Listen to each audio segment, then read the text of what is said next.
ថ្មីបងបានឃើញនាងក្រមុំល្អក្បំដូចអំបុកស្រូវថ្មីសាច់សដូចបនដូលជេខ្ចីក្រមុំនាងស្រីអើយល្អមិនទាន់មានប្តីសាច់ដូចពងមួនបអាយុក៏ទៅតែ18សាច់ដូចពងមួនបអាយុក៏ទៅតែ18ចង់សួរនាងស្រឡាញ់បងដែរអីណែស្រីអើយបងបានដឹងផង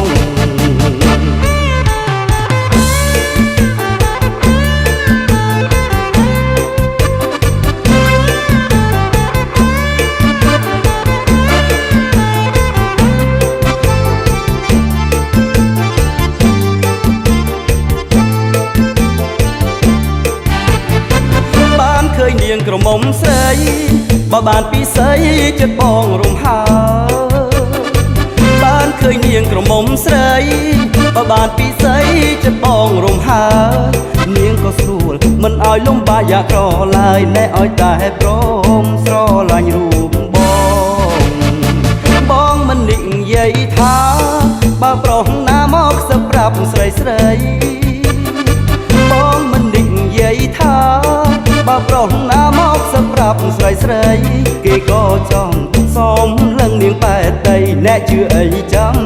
បងស្ដីរៀមការ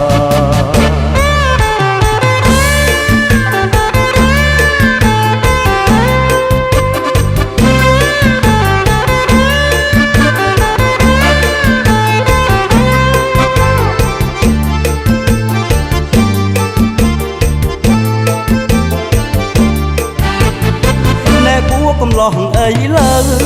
កុំសូវថាគេអត់សងសាណែពួកកំឡោះអីលើកុំសូវថាគេអត់សងសាកំឡោះបងពិតកំឡោះមែនណាអ្នកនាងកុំថាកំឡោះជ្រេះចាប់បើក្រមុំនាងថា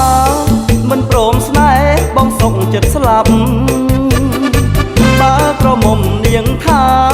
មិនព្រមស្នេហ៍បងសុកចិត្តស្លាប់មិនចង់ឲ្យកុំលបផ្សេងមានភ័ព្វណែបងនឹងស្លាប់បើនាងបានគេ